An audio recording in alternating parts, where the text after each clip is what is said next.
नमस्कार, न्यूज 18 का digital platform देख रहे हैं आप। मैं हूं आपके साथ दिव्या सिंह। बांग्लादेश के इंटरनेशनल क्राइम ट्रिब्यूनल ने पूर्व प्रधानमंत्री शेख हसीना की मौत की सजा सुनाई है।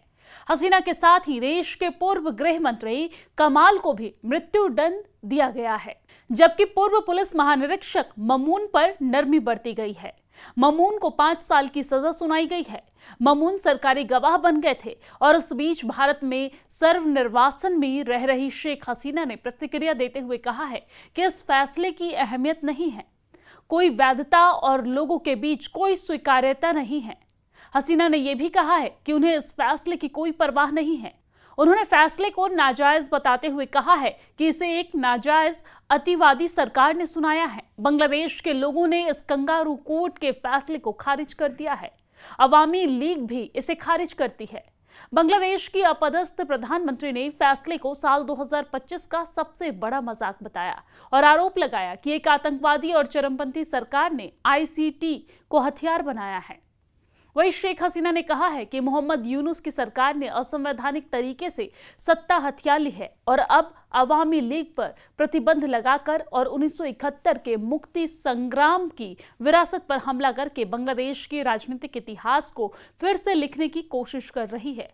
हसीना ने कहा है कि अब उनका मकसद बांग्लादेश में लोकतंत्र को वापस लाना और देश को बचाना है। उन्होंने कहा कि लोगों की मकसद से हम इस कट्टरपंथी रेडिकल यूनुस को सत्ता से हटा देंगे।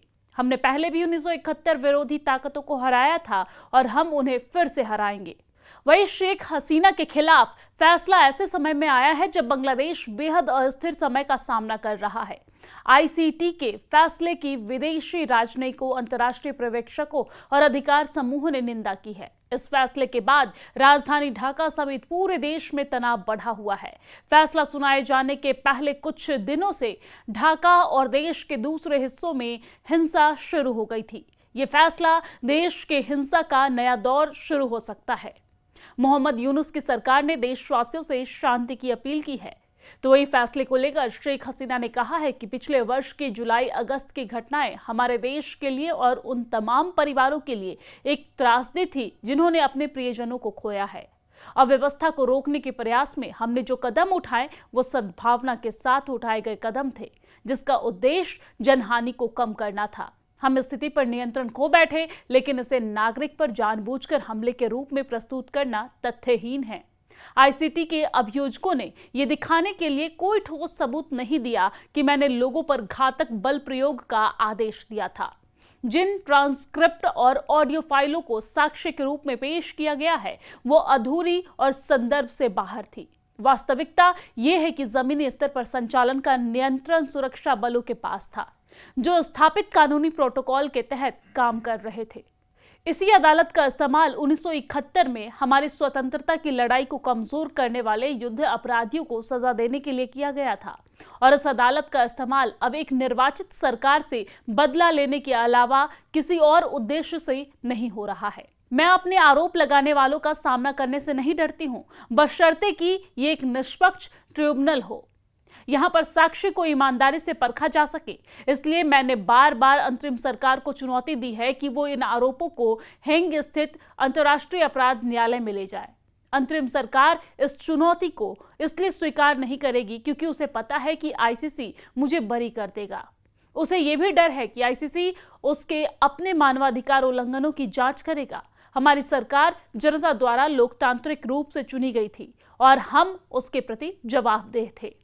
डॉक्टर यूनुस असंवैधानिक तरीके से और उग्रवादी तत्वों के समर्थन में सत्ता में आए।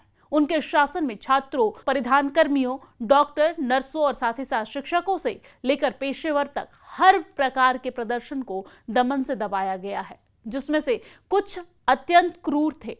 इन घटनाओं की रिपोर्ट करने की कोशिश करने वाले पत्रकारों को उत्पीड़न और यातना का सामना भी करना पड़ा। सत्ता पर कब्जा करने के बाद यूनुस की ताकतों ने गोपालगंज में हत्याओं की, पूरे देश में अवामी लीग के लाखों नेताओं और कार्यकर्ताओं के घरों, व्यवसाय और संपत्तियों को जलाकर रख दिया है और नष्ट कर दिया। 15 जुलाई 2024 से इन प्रतिशोधी हमलों, आगजनी और साथ ही साथ फांसी नुमा लिंचिंग के जिम्मेदार लोगों को, जिन्हें यूनुस ने सत्ता हथियाने की अपनी सावधानी पूर्वक बनाई गई योजना के तहत संचालित किया था, दंड से मुक्त कर दिया गया है।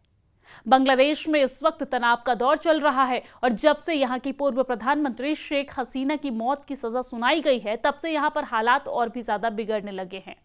फैसले के बाद रात भर बांग्लादेश सुलगता रहा। इंटरनेशनल क्राइम्स ट्रिब्यूनल 1 ने पूर्व प्रधानमंत्री शेख हसीना को पिछले साल के छात्र आंदोलन पर हुए हिंसक दमन के लिए मानवता के खिलाफ अपराध मामले में मौत की सजा सुनाई है, जिसके बाद पूरे देश में प्रदर्शनों और हिंसा की तस्वीरें दिखने लगी है। शेख हसीना के खिलाफ निर्णय आते ही एक बार फिर से एक गुट अपने पुश्तैनी घर पर पहुंचकर तोड़फोड़ करने लगा। ग्रेनेड और बम फेंके जाने की घटनाएं सामने आई और 2 लोगों की इसमें मौत भी हो गई है। अभी तक ढाका ट्रिब्यून की रिपोर्ट के मुताबिक धनमंडी 32 इलाके में ढाका कॉलेज के छात्रों का एक समूह बुलडोजर लेकर पहुंच गया।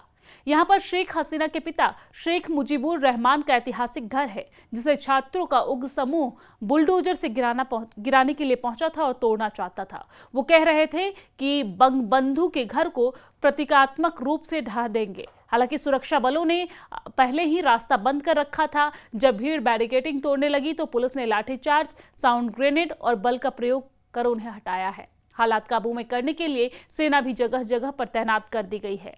वैसे तो शेख हसीना का ये घर पिछले साल हसीना के पतन के दौरान आंशिक रूप से जला दिया गया था। अभी भी कड़ी सुरक्षा में है। फैसला आने के बाद करीब 300 प्रदर्शनकारी फिर जुटे और सड़कों पर टायर जलाए, जिसके बाद से सुरक्षा बलों ने इन्हें हटा दिया। इसके अलावा ट्रिब्यूनल के बाहर पीड़ित परिवारों ने फैसले का स्वागत किया और कई लोगों ने अदालत परिसर में ही प्रार्थनाएं शुरू कर दी। ढाका और अन्य शहरों में आगजनी, बमबारी और बम के धमाके और राजनीतिक झड़पें भी हुई है। स्थानीय मीडिया के मुताबिक फैसले से पहले और बाद में लगभग 50 वाहनों में आग लगाई गई और कई देसी बम भी फोड़े गए। उधर फैसले के बाद ढाका विश्वविद्यालय के डिप्टी रजिस्ट्रार को पुलिस ने उठा लिया है। दरअसल उन्होंने इस फैसले के खिलाफ आवाज उठाते हुए फेसबुक पर लिखा था, पुलिस और कुछ लोग आए, वो मुझे ले जाएंगे। मैंने गलत नहीं किया है। मैंने लिखा था कि शेख हसीना वापस आएंगी। जय बंगल, और ये अपराध नहीं है। इससे साफ पता चल रहा है कि बांग्लादेश की सरकार शेख हसीना के समर्थकों पर शिकंजा कस रही है।